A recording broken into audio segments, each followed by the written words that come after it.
Welcome to The Long Ride Home. I'm your host, Alex Husner. This show is about honoring where we come from, pursuing what still calls us forward, and trusting the power of timing in both life and in sport.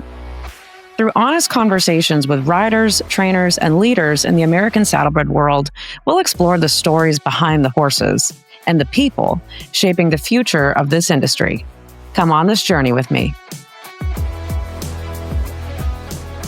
Welcome to The Long Ride Home. I'm your host, Alex Husner, and I am joined today with Key Waller, who is a legend, I would say, and family legend within the American Saddlebred industry. I'm so excited to chat with you, Key. Welcome to the show. Thank you. I'm so happy to be here. Thanks for having me. Before we get started, I think, most of the people in the saddlebred industry for sure know who you are, but we've got some people that listen that are not part of saddlebreds. So, and even for the people that know you, I bet there's plenty that they'll learn about you today that maybe they didn't know. So before we get started, can you just give a little bit of your background in the horse world? Yeah. So I am a third generation saddlebred lover and owner, breeder, everything. I grew up at Blythewood Farms in Cleveland, Tennessee. Grandparents started that farm in 1942 and ran it. My grandfather passed away in 1965. My grandmother kind of kept it going. And then my aunt as well. And I rode as a kid, and then I've ridden my whole life. I've shown saddlebred. In college, I went to the University of Georgia. And when I went to college, I like to try new things. I like to do different things. I like challenges. So I ended up actually riding hunters for about 10 years in college,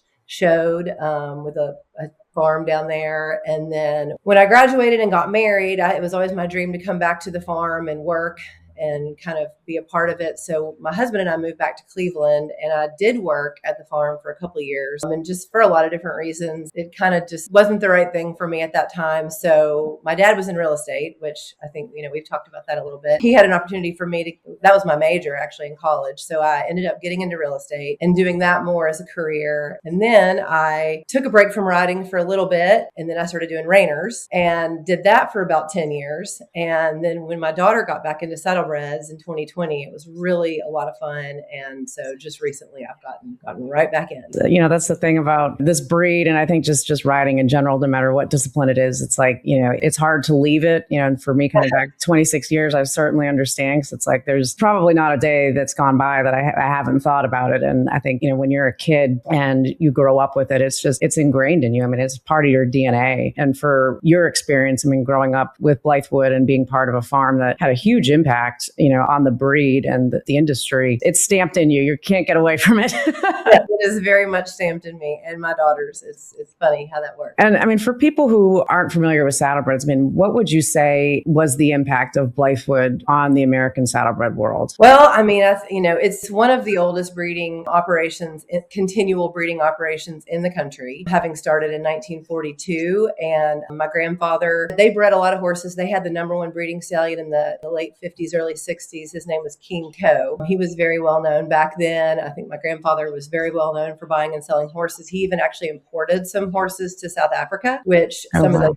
lines are still coming back, in today, and a lot of the South African horses that people have. So that's pretty amazing when you think about the longevity of that. Then, my grandmother has always been heavily in the breeding industry. So we've had other stallions that have been very well known over the years, like Fire Lane and Moreland Command and some of those. And then obviously my aunt was involved with First Night Out. So, he was a big breeding stallion in the 90s and 2000s. So it's a lot about breeding. They always had great customers and, top-notch show horses and young horses, a lot of young horses. I think if you look at papers of horses over the years, you're going to see a lot of Blythewood breeding there. Just thinking back on all the magazines back in the day, saw many of those horses, and I was always very familiar with the name of the farm and the impact that it had. But it's also, it's got to be, whether in this industry or sport or anything else, when you grow up as part of a legacy, there's kind of a lot of pressure with that too. How did you deal with that back then? And how do you look at making your version of this your own when you do come from so much history and legacy there? That's a really good question. And something that I actually am probably working on at the moment. As I delve back into this, after a pretty big shift for our family's farm. But, growing up in it, it's almost like the things that you don't even know, because you're just so in it. I mean, it's you're immersed in it, you're around it. And so there's so much that we know that we don't even realize from that experience. But there is a lot of pressure. And I think that's why I've always enjoyed kind of doing something different, because it maybe takes the pressure off a little bit, and you can go and just do whatever when I did the hunters, that was really fun. I just love learning about horse training and horse management and just how people do things at the highest level. I find that really fascinating. I always have. When I quit riding for a little bit, it probably was a little bit because of some of the pressure and just needing a break. And so when I started back riding reiners, I had a trainer named Heather Surveys. I mean, she was incredible. She had done the reining freestyle at the Alltech Arena and had in Congress and had won a lot and done really well. I was so fascinated by that. And I just thought, I just need to like take the pressure off, try to find the love, and she helped me a lot with that. I do a lot of meditation. I do a lot of, I've had a lot of therapy. I mean, there's a lot of things that I do that support me just in life. Yeah. But as I've come back to it, yes, I've kind of stepped back a little bit from, what was the path that I was already on, and like, okay, what do I want? What do I want? What do I want for my children? And it has been fun to do that. It's been fun to reassess and get into that. So that's what I've been doing recently. Yeah, no, I think that's really an interesting way that you came back. I mean, like going into a different discipline and, finding that love for the horses again, that is not tied to any expectations, right? I mean, like there's, you don't have the legacy on that side, but you love the horses and you're, true horsewoman. So, I mean, that connection is still there. But what did you love about riding the reining horses? Because you did it for quite a while, still doing that, 10 years, I think you said. I did. And I still have my reiner at home. He's my practice horse. My first reiner that I bought in Texas. Yeah. I mean, it is such a very intricate discipline. To me, it's more intricate differently. Like the thing I love about saddlebreds is just the excitement. Yeah. And the cheering and the crowd and the excitement of the show and the horses and the way that they feel to ride. Reiners is different, or it was for me. There's a lot of buttons, and each button is very specific. And if you don't know how to push the button, you're kind of lost. And I remember when I first started, I could barely get my horse to turn. And I'm like, what is happening? And my trainer, she's like, let me just get on. And she doesn't. I mean, he's just, going like this. And I'm like, what am I doing? It was very humbling, but it was very good for me to have to step back and see that, because even like helping my daughter, when you've done something for so long that it's second nature, it's a little bit hard to be compassionate, I guess, for somebody who's trying to learn a new thing. And so, it was like, I know what you're saying because I used to train horses, but I have no idea how to get this horse to do this. Yeah. And isn't that the wildest thing of like, especially as an adult now, somebody can explain something to you and you're like, okay, I totally get it right here, but my body is not connecting to my mind to make it actually happen. It takes time, and it takes muscle memory, and it takes time to really, so after 7 years, I really was able to, 7 or, now probably 8 or 9 years, I can make the thing happen. But it really helped me a lot to be able to then help my daughters through all their sports and all their activities. And then also have a little grace for myself coming back to saddlebred, being able to, having gone through that process, it was really helpful. But the reiners are so athletic. They're so beautiful and they're so kind, and they will sit. And I mean, you'll do some maneuvers and then you'll stop and just sit and talk. They're calm. Yeah, very calm. And sometimes the training of them, they have to stand in the center of the arena before they turn. So sometimes the work for the day is just to stand. Wow. That's all they do that day. So, it's really interesting. I loved it. I loved learning it. And I think it's helped me a lot. That's really cool. Did you compete also? Yeah. Mm-hmm. Yeah. Wow. What were the shows like on that side of the world? Well, it's funny because people talk a lot about accessibility to the breed. And I think that's thing with saddlebreds right now is, how do we get new people in and how do we promote our breed? And I've talked a lot about this. I think reiners are really smart. And I don't know exactly, I mean, we're doing some similar things, which I think is wonderful. But what I've appreciated about the reiners is they have a division called Green Reiner. And you go in there and you have to get a certain amount of points to point out of Green Reiner, which I ultimately did. I ended up in the rookie before I had stopped. But you compete against other Green Reiners only. So, okay. You can be competitive. Like when I first started, looking back on it, I did not realize how I was, but I was learning and I was going through it. And so instead of having to go compete against these non-pros that are incredibly talented and, been doing it for years, I got to compete against other Green Reiners like myself. That's cool. Yeah.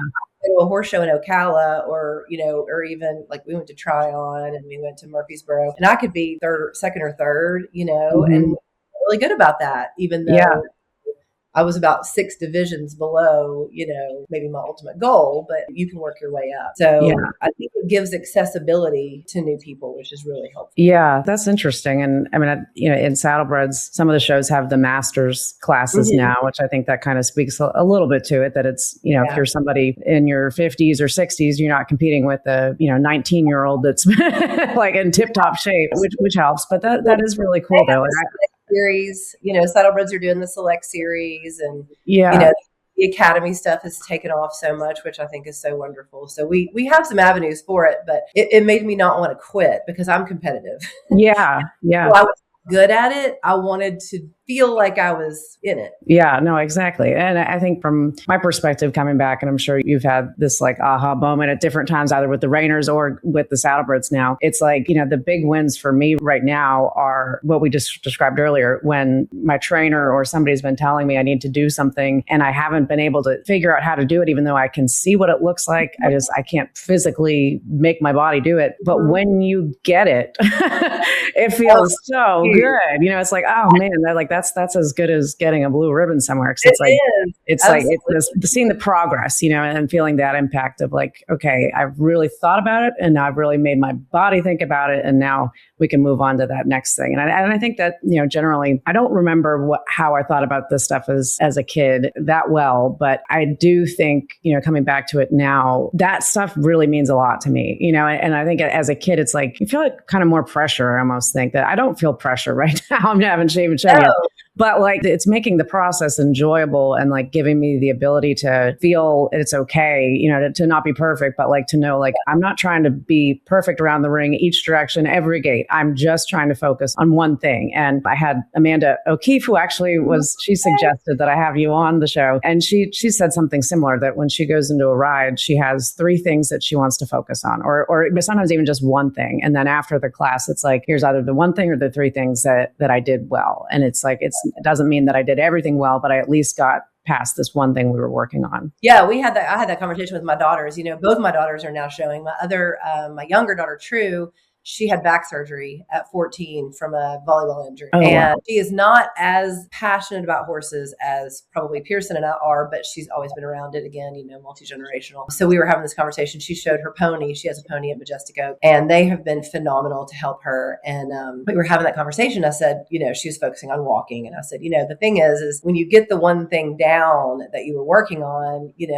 that's it. You build on that. But then it's like that thing, you want to maintain that thing and you want to keep it there. But then now you can work on having a little more pony, asking for a little more. And then the next, so it's just like a building process. When you're it is. And it's how you build up confidence in a rider, whether it is a child or somebody returning or somebody new to it. Like, you do have to build up the rider's confidence. And I think some of that falls on to the trainers too, of like, making sure to tell them when they're doing something right, not just when they're doing something wrong. I agree. I mean, I can say, before things were very different back when we were kids, probably, but I've been so amazed. Robert Gardner has been Pearson's trainer. And now, I'm riding with him as well. He's a friend, and I've always been very impressed with him as a horseman. I think he's a wonderful horseman. His attention to detail is unparalleled. But what I think is really great is I think it's really hard to be a good horseman and also articulate to a rider what to do at the right time and be able to be supportive, but also,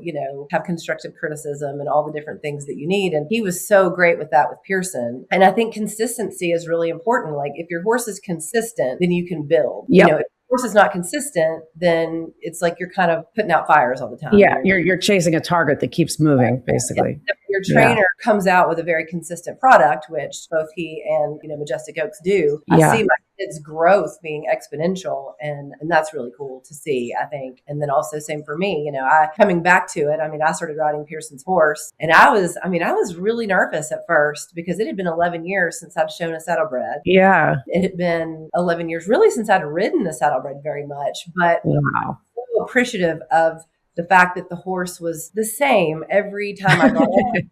Yeah. I could work on me, and I could work on, okay, we're going to do this today. And okay, that was better. So now we're going to work on this. It was a quicker relearning curve, I guess. Yeah. And let's talk a little bit about the horse. So the Northern Crown, aka Domingo, and your daughter rode him for which years? 4 years. So we bought him as a 5-year-old from Elizabeth Goff, and Lisa and Donnie Pyblin kind of helped with that. They're friends of ours from my area. But Robert found him and, called me and said, I found this horse I think your daughter needs to buy. And I said, well, that would be great. Will you take him? And so we went and looked at him. And it was funny because Pearson was just barely, like, she'd shown a gaited horse for a couple of years that we bought from Robert. But this was a major step up for her. Yeah. And he was green-ish. I mean, he was 5, but he hadn't been shown a lot. So we took the winner and she started showing him, I think it was in the 14 to 17 5-gaited division, which is an insane division. Very competitive. Yeah. And I have to say, they worked really, really hard the first year. They were both a deer in headlights, those two. Domingo and Pearson. And, he was such big, powerful. He's a really big, powerful horse. And he's a show horse, so when he gets to the horse show, he grows and he loves to show and he's very charismatic in the show ring. And she was just sort of like, oh my gosh. And she did okay that year. She got good ribbons, got to Louisville. And speaking of like constructive criticism, it was funny because Robert has never said anything to her other than just, you're doing great and we'll work on this. And they got to Louisville that first class. And I mean, I think they both checked out. I don't think anybody And she ended up getting an 8th place ribbon. So she did get to show back, but she came out and he was like, you can do better, and he like really. Yeah. And then later he was like, no, I'm sorry, but I know you could do better. And she was like, no, I really needed to hear that, But they had such a good relationship at that point that she could absolutely tolerate it. It's very important. But anyway, she didn't get a ribbon in the championship that year, but she was determined. And so they spent the whole next year. And the whole next year she was undefeated, completely undefeated until the championship. She won her qualifier at Louisville. And she got beat by Izzy Fisher and For the Love of Pete in the championship, and then went on to beat her in Kansas City, which was like, wow. Magical. Yeah. Oh my gosh. All were just like, oh my gosh. And then the second last year was, almost the same. She was almost undefeated last year. She got beat by a really nice horse, Denny Sir Charles and Demi Bolton at Asheville, and then went on to win everything and, win the Roses, which was just like a total amazing. Yeah. Dream for everybody, Oh, yeah. Gosh, this horse, he is such a special, special horse, and they have a special relationship. So, I kind of thought we would sell him after that. I thought that he would be, something that maybe somebody would want to buy. And I don't know. I think maybe the universe had different plans because he didn't sell. And I said, I think I'm going to I'll show him. Why not? And it has been an absolute blast. He's the nicest horse I've ever owned. He's the nicest horse I've ever shown. He's incredible. That's so cool. God, talk about memories of a lifetime, going through that for both your daughter and for you as a mom. I can't even imagine how that feeling of pride is just, oozing out of you. Yeah, absolutely. Yeah. And to think and actually I saw maybe you had posted it, but it was a video of her on Facebook just recently talking about that, how the first year was, kind of a struggle. And, but then the next year they worked really hard and they came back and did so well. And it's like, those are the stories that I hope more people share about how they got to where they are, that are, in the top ribbons at all these shows. Cause it's like, it's very rare case that somebody gets a nice horse and just takes off and wins. And I had Kelly Berry, who's in the hunter jumper world, on the show recently. And she said, your horse doesn't know if he's worth $1 or $500,000, and it's a really good point. Cause it's like, you can't just rely on, well, we're going to go buy a nice horse and everything's going to be fine. It takes just as much work to ride the horse. there's so much at play and the sport is so complicated, and it's far more complicated than I actually even remember it, to be honest. Now. It really is. It's addicting. And for your daughter, I'm sure she was like, she saw those glimpses of progress and that she, they could be really good. And that's what makes you like, we're going to figure this out. We're going to do it. Yeah, it's been amazing and such a cool journey. And then for me to get to show him is like, it was funny though, because you were saying coming back to it. For me, the pressure felt very different because like you said, when you're a teenager, there's a different type of pressure. I think you're just learning so much when you're young. It's just to learn. Now it's like, okay, I can sit back and see it, but I am taking my daughter's world grand champion horse and trying to, yeah. and they're my kids are good. I mean, I taught them to be really strong individuals. And then, when I started getting into this, they could sense my insecurity. Yeah. And, they were like, Mom, what are you doing? Like, you're great. You're doing great. And I don't know. I think at Rock Creek, this last show is when it really clicked. Like some of that muscle memory that I had, the horse and I had built some trust back and, not back, but together. So some of that was starting to come together, but it is hard coming back to it. I think there's a lot of, you think about it a lot more and a lot differently. Yeah. And when you did start riding again, I mean, how long ago did you start? So basically I keep my Reiner at home, like I said. So I ride him 2 or 3 times a week, and I try to keep myself fit because obviously that's part of it. Pearson's horse, Domingo, I call him Pearson's horse. I mean, he's very lofty trotting. So one thing is we have to go up, 2 stirrup holes to trot him. So yeah. I just said to Robert, I said, hey, I'd like to ride him one day. And this was back in probably like November, maybe December. We let him down. Robert likes to let the horses down in the wintertime, which I fully support. But, this horse is so talented. He doesn't take much shoe anyway. So we were able to kind of ride him a little bit along, which helped me because if I was going to show him this year, I needed to not take off the whole winter and then just try to jump into it. So I was able to go ahead and ride him, just knowing that like the expectation is, I'm just learning. I'm not worrying about what he looks like. Yeah. Which also is a really important thing for people to recognize is you don't need to show at home. Like you're not going to know at home. You're working through learning things with your horse and it's not going to always look pretty. And it's not going to look good and that's okay. Yeah. That's a really good point. Because when you get to the horse show, you hope that all those things that you learned and did come together, but you can't always have a horse show at home. Yeah. Spent the winter, doing like riding and like me figuring him out. And he's really, really game, but he's very kind. And so he, he's very patient with me and go ride as often as I could, which really wasn't that often, probably once a month or once or twice a month if I could. Kind of like, you were saying the other day, it's far and you got to be able to get up there. It was great to get to do that. And then our first show was spring premiere and I was an absolute wreck. Really?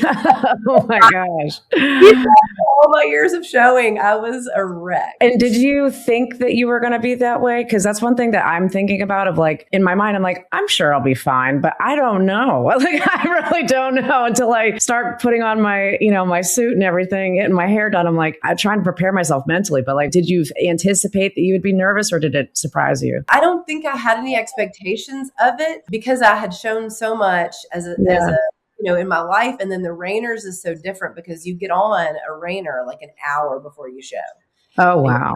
And you ride and you warm up and you practice and you stop and you stand. And so, it's just a very different environment, which is the last showing I had done. Yeah. So always I remember about myself that once I got on the horse, I always just immediately feel better. Yep. And then some of the, the muscle memory kicks in, but I was more nervous than I was expecting to be. And it wasn't even, I don't know what it was. It was just sort of like everything, my system really heightened and I just felt really like, kind of disconnected from things. But after that first class, it's been way better since then. I was even so out of breath. My kids were making fun of me. And I was like, I think I was just very, heightened. Like my hormone was very heightened with going back and doing this for the first time in a while. Yeah, no, I know that feeling too. And it's like, you can be as in shape as possible. But I think when your nervous system, has that hit to it and it's like, your breathing becomes shorter and like you're bracing. And it's like, and that just adds to more of like the internal anxiety of it. And, I'm sure for you too, it's like, this is emotional also. I mean, like coming back to something after so long and with the legacy and everything and, it being Pearson's horse. I mean, there's just a lot going on there.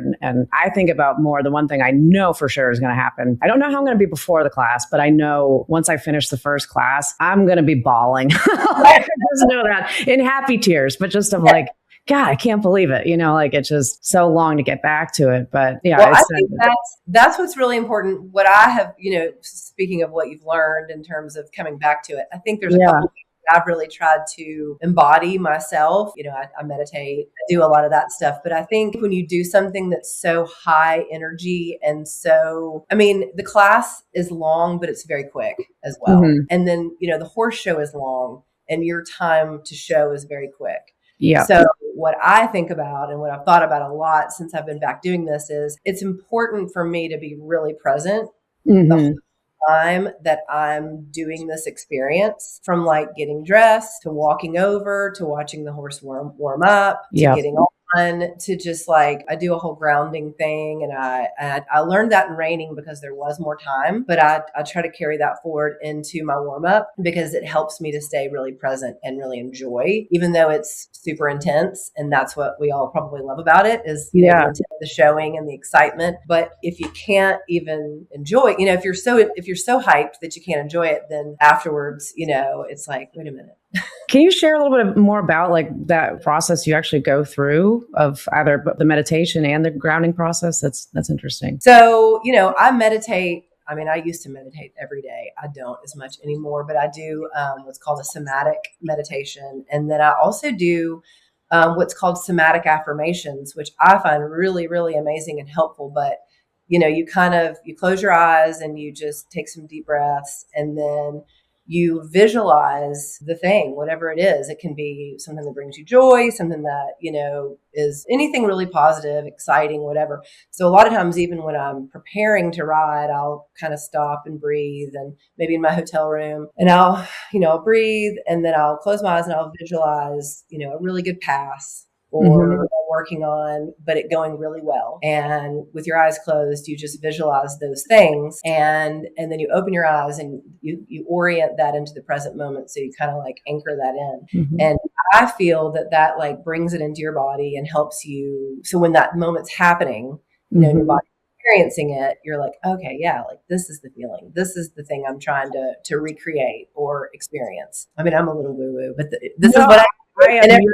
Among your kind. Me and a lot of my girlfriends are very much the same way. It helps me a lot. I mean, I've worked with a lady out in Wickenburg, Arizona with somatic experiencing, and I find it to be really helpful. So I do that. And then just as far as the grounding goes, my daughter, I taught her this as well. But, when you're warming up, I mean, even though you're focused and you're listening to your trainer and there's so much going on, but, you just look around and you think about, well, I see that color, or I see that, or I feel my horse, or I feel myself sink into the saddle. Just any of the senses that you can pick up on. Yeah. Just helps you stay kind of present into the moment. So that's really helpful. Yeah, no, 100%. And I don't meditate as much as you. I meditate probably more than the average person, but I mean, it's maybe like once a week or so. But I got into transcendental meditation a couple years ago and had a friend that just swore by it. And I did the whole training and everything on it. And it was good. And I think it for sure helps when you look at anybody who's been super successful in life. And if you trace it back, almost all of them meditated. So that's kind of why I got into it. But I'm like, there are times when even if I don't sit down for the full 20 minutes, if I just take a minute at my desk, or if I take a minute, at the barn, like just to kind of, like you said, I mean, it's a grounding practice within, but like just to steady your mind, and it's like, I think we all, especially way more now, even than when we were kids doing this. I mean, there are endless distractions, mostly related to what's in our hand or phone. And it can be really hard to keep that mental focus. But with any sort of sport too, I mean, that's,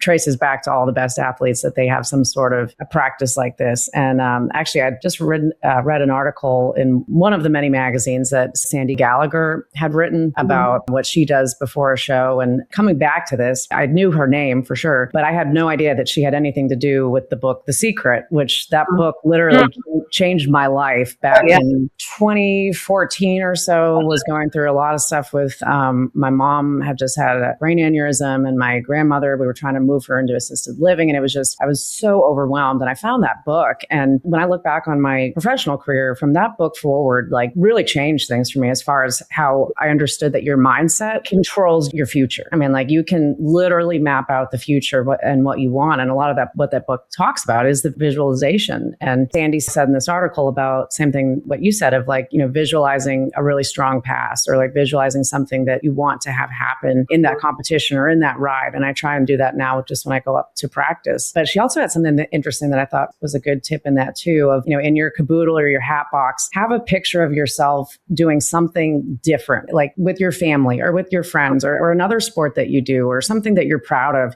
so that like when you do get discouraged, if you did have a bad ride, remember, this isn't everything, like you do have other things. And like, and that's just like, you have to keep yourself in that mindset. And I think as a kid, it's really hard to teach kids that, and I think that's where I got discouraged sometimes as a kid. And, I look back on it now and I had all my Richfield videos digitized and rides that I remember thinking weren't good back then. I watch them now and I'm like, what was I even upset about? Like, that's great. It can be really hard on ourselves when we're younger, for sure. And now you can try to have a little bit more, perspective, I guess. But that's the other thing I think a lot about too with showing horses, is for me now, what I've realized is it's a really important, I think, to have also a really awesome, barn family or horse friends or just people that, and that's why I think it's important to also, try maybe even breed or do other things than just show one horse, because that particular part of it is really a very small time. I mean, it is the focus, and I love it. And I love the competition, and I love being, my best and trying to be better each time. I mean, all of that is obviously why I do it. But when you think about, when you spend a week at a horse show and you only show for a very short time, I think it's really important to have outlets and friendships and, other people to support and other people. Yeah. Well, I mean, just the sport in general, it's interesting because it's like, we're competing against ourselves at the end of the day. I mean, it's an individual sport, and it's like everybody is going through a different journey of where they're at in riding and with their horse and at that show. And it's like, there are so many stories that are going on at every single horse show in everybody's minds, from the riders to the trainers to the grooms to, I mean, the whole thing. It's like, there's just so much going on, but it's a really good point of like, it is bigger than just you and your story. It's about the other stories going on around you and just appreciating them. It's like, this is definitely not always easy, but there's a lot of joy to be felt. And sometimes that joy is just from seeing somebody else. And honestly, like when I saw, I think it was the picture from Rock Creek, it might've been did you win it at Spring Premiere too? I won at Spring Premiere and Dogwood Classic.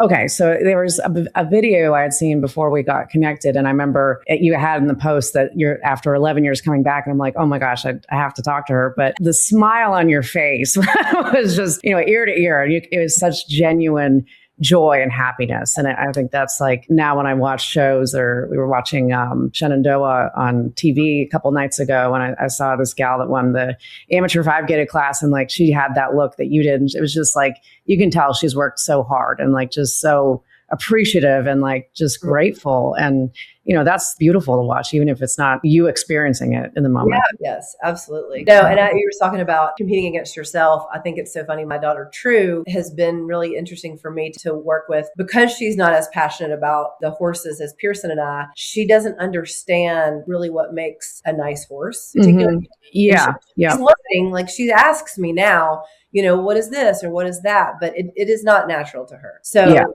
got this really beautiful pony, and she's been driving him. But it's interesting because for her, it's very detailed. And she just showed 2 nights ago, I guess it was, in Shelbyville, and she won. She had a great drive. Oh, awesome. She was really cute. But she was like, Mom, I mean, I don't really know if my pony's better or worse than these other ponies, but I just know that I did better.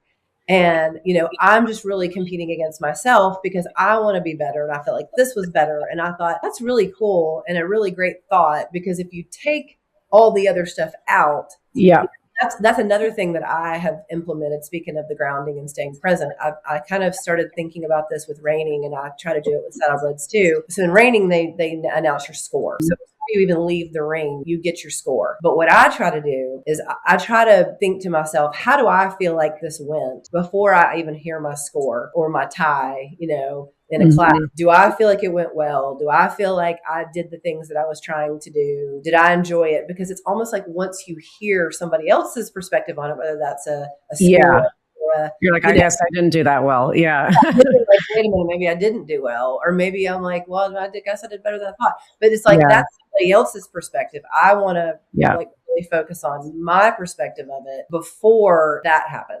And so it's been interesting to talk to her because she's so focused on that, herself, because that's all she really can focus on. I mean, I'm sure she's learned that from you, like you have to have, that doesn't just come from anywhere. I mean, like you learn it from somebody or from what you've seen, and I think that's really important these days for riding now as a junior exhibitor is very different than it was when we were younger, because again, there weren't cell phones back then. There wasn't social media back then. And now it's like, we really, what you see is all the highlight reels, and it can be, devastating when you're a young child who's learning so much about them yourself personally, but then also competing at this very high level in this, a sport that takes a lot from you, from your family, from everything. Like, that pressure's there. And it's like, I think it's really important to emphasize that more. I think that's really a good point. Yeah. And I think too, the other thing we were saying is, Pearson's journey, like with it not going as well in the beginning. I mean, I don't care if you're a successful real estate person or a movie star or a horse person. There was a backstory. You just don't know it, Oh, sure. Yeah. It's really, important to recognize. And I was so glad that they interviewed Pearson for the academy, because she did academy. And when she was 7 years old, we had this pony, and oh my gosh, he would like dive in the bridle so bad. And I have a video of him pulling her over his head, at a trot at the horse show, and she could hardly get him to line up, but I mean, she hung in there. It taught her, how to do it. But that was when she was 7, now she's 19. There's 10 years between there where she got from that point to this point. Yeah. A lot of things that led to it for sure. Yeah. So I want to talk a little bit about riding five-gaited, since that's now what I'm doing. And I had never done this as, a child or junior exhibitor growing up. And quite honestly, like when we met with Andrea and said that we wanted to get a horse, I came back into this thinking I wanted a 3-gaited horse or a park horse. And my last horse was a 3-gaited pony. So I figured, that's probably like the lane that I'd want to go into. And since coming back, I've realized it's better to not take that angle of like saying, I want this division or I want this color horse or anything like that. I mean, it's more about finding the right horse and the right fit. But I really didn't even consider 5-gaited just because I hadn't ever done it. And when this opportunity came about, I was like, I mean, why not? This would actually be kind of fun because it is so different than what I've done. I have a lot of respect now for all the people I knew back in those days that rode 5-gaited, because it's challenging. I mean, like it's learning many other skills that I never learned back then. But what is it that draws you to 5-gaited? Like, what's the thing that just makes you keep coming back or wanting to have a gaited horse? I don't know. I've always been a gaited horse girl, Yeah.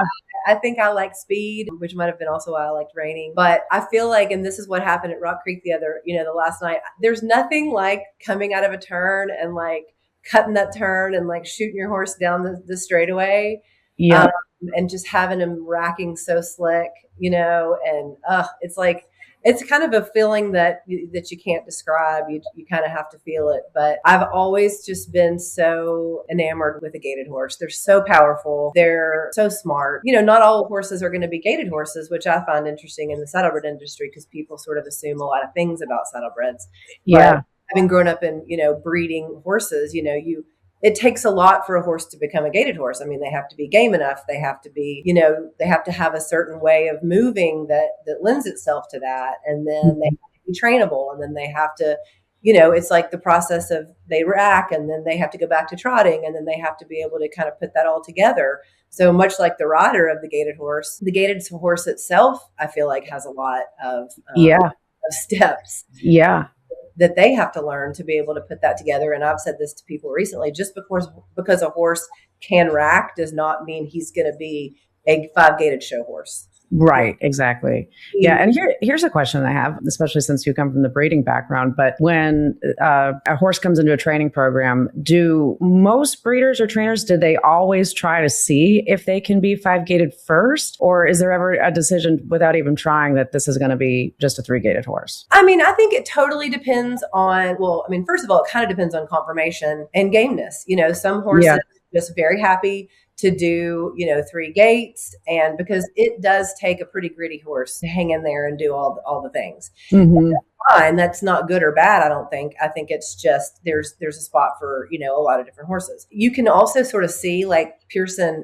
We had a horse that was going through the sale that we ended up buying back because Pearson wanted to break a horse to ride for the first time, and she broke this horse to ride. And the whole time I was like, this horse is going to be a gaited horse because he shuffles. And you can see it. You can see it. Yeah. When they're running along beside their mother, you can say, you know what, that horse is going to rack because they shuffle. And if they do that, then I think you're definitely thinking, yeah, I'd like to try to rack this horse.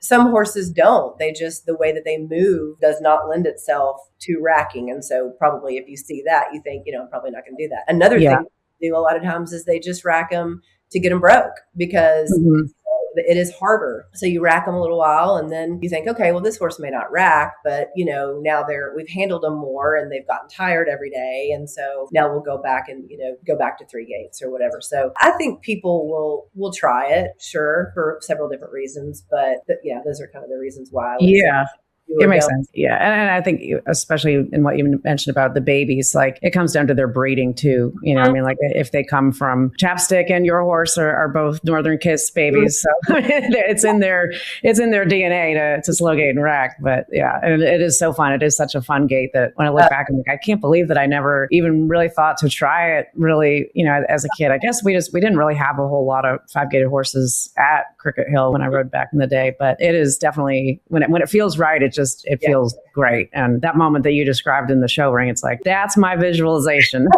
I'm keeping it in my head. Yes, it is so fun. Yeah. Kind of gives me chills just thinking about it. It does. It does. So what's the plan for this year? I mean, for you and Domingo, what's coming up next? Well, I think our next show will be Lexington. I don't know exactly what we're doing. It kind of depends on my kids showing too and what they're doing. Cause I've sort of taken a little bit of a backseat to my kids, which I've loved. I mean, it was my choice to do that. And I wanted to very much, but now this will be Pearson's last year before going to college, and she's got a road horse under saddle that she's showing, and then Drew has her pony. So I don't like to show the same night as them. I can show at the same horse show, but I don't like to show the same night because it's very different to be a horse show mom than it is to be a horse show exhibitor. Yeah, totally. Yeah, I can only imagine. I struggle with that, at least at this point. So we'll see. My plan is Lexington, and then hopefully Louisville is what I'd like to do. I mean, it's been a long time since I showed at Louisville. I mean, that's a feeling like no other. And excited to get to do that with Domingo, because having watched him carry Pearson through all the wonderful things and being the show horse that he is, like the thrill of him, like, he like grows. It's like hard to describe. Yeah. Gosh, I can only imagine. That is very exciting. And then we'll see from there. I have no idea what I'm going to do. If anything, this fall. What do you think Domingo's thinking? Like, do you think he gets like, okay, like she's going to go away, but now, I've got my other mom. Like, what do you think he thinks about all this? I do. I just love him so much. I loved that horse the first day I saw him, and he has had so much personality the whole time. And, he's such a show horse. I mean, he's good at home, but he's great at the horse show. At the show, yeah. I think that is so special. A lot of saddlebreds are that way. I think it's really special when they have that personality, because you can't recreate that. I mean, that's that's just kind of how they are. No, that's so cool. I'm sure when he gets back to Louisville, if you guys do get there, I mean, he's going to know immediately, like, okay, I remember this one. Yeah. And he's funny too, because Pearson would say to me, she's like, whatever if he's messing around at home or whatever, she's so funny. She's like, don't worry about it. Just don't worry about it. He's better at the horse show. He's better at the horse show. And I'm like, well, I don't know. I mean, I'm pretty good about how it's going at home, but until you do it, you can't. I'm excited to see what that's going to be like for Chapstick, because I think it's going to be very similar. He's been to 2 shows to practice, and in his practice rides in the arena and in the warm-up ring, I mean, he was incredible. So I think it's going to be the very similar tale once he actually has. It's really cool. And I think this is my daughter True about, showing. I said, you cannot recreate a horse show, for yourself, for your horse. I was like, there's so many factors. And then the horse feels it. They sense it. They know. I said, because she was talking about how much better she felt like she did in her second horse show. And I said, totally. I said, for me, because it had been so long, the first horse show, Spring Premiere, I showed twice. I was like, the first, I was a wreck. Yeah. I wanted to be. The second class, I felt much better. At Dogwood, I felt much better. And then by Rock Creek, I was like, okay, I'm starting getting in the groove again. Yeah. But I was like, you just can't recreate that at home. I mean, you just have to go show. And I think that's the hardest thing about people who, do well and border on perfectionism, which, is a struggle, and you don't want to put yourself out there. The hard part is you just have to do it. You have to go show, and you have to make the mistakes, and you have to correct the mistakes, hopefully. And that's what I try to explain to my kids. And I try to give myself grace as well for that. Yeah. And the horses, for them too, it gets across all of it. At the horse. Yeah. Well, I've got one last question to wrap it up. When you look at your lifetime in horses, from as a kid being part of the legacy of the farm and the reining horses, your daughter's riding careers, both of them, and then now your return, what does that say about you as a person? Like, what does your whole riding career say about like your lifetime and the impact that you want to have? I think that when I was growing up, I didn't think about it. It was just my life. It was just what I did. It was just what we did. And my life was, having gone away from it a couple of times, I think now I get to choose it. Now I'm choosing it.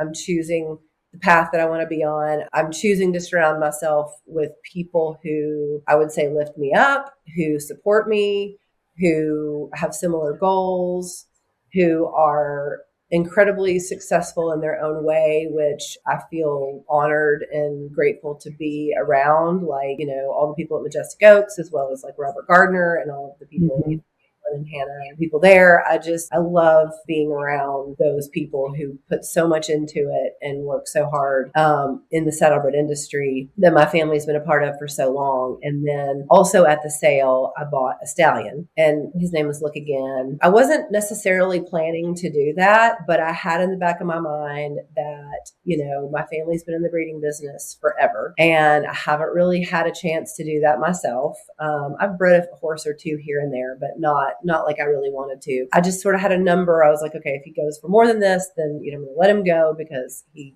will end up in a great spot. But if he doesn't, I think I would love to have this opportunity. I bought him, and he's standing at Willow Bank right now, and he's so beautiful. And so I just feel like I want to be very intentional about my impact on the saddlebred industry and also my experience in it. Like I want to enjoy it. I want it to be like, I've had so much fun watching my girls do it. It's been such a joy. And there's always hard times. There's always, difficulties, but I just think surrounding yourself with good people and being, just being present, like you said, visualizing your path and trying to be really positive about it and grateful. I hope that I can have my own legacy, I guess.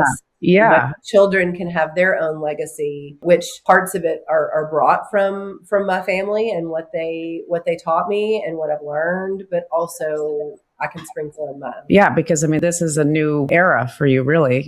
This is connected but separate, from what it was. So for sure, you're building and have been building a legacy of your own. But I think, your impact, it goes beyond even just your children. It goes to the people that you enjoy being around in your barn and what they've learned from you, and just what they've learned from your daughters and seeing how you coach your daughters. There's so many things there that, I think we're all creating our own legacies every day and we're impacting other people, and sometimes we don't even know that that's happening. But you have a good story for sure, and I hope that I will see you. I don't think we're going to be at Lexington. We might be at Louisville, but if we are, I will for sure make sure that we get to connect because I know I'd definitely love to meet you in person. Well, thank you so much for coming on, Key. This was great, and a big thank you to Amanda if she's listening for the suggestion. But yeah, thank you so much. And if anybody wants to get in touch with you, what's a good way for them to reach out? Well, they can easily reach out on Facebook. That's probably the easiest way. Yeah, okay. Just message me on Facebook. I've got the Look Again page, and then just my personal page. So I love to support people. I love to talk about horses. I love to, share and receive knowledge. I love it. So I'm open to any of that anytime. Awesome. Great. Well, thank you again. And if anybody wants to get in touch with me, or if you're interested in coming on the show, I'm trying to have conversations similar to this one and just looking to connect with more people. So you can go to thesaddlebredpodcast.com and there's a contact form right on there that goes into my email. But until next time, thanks for tuning in, everybody.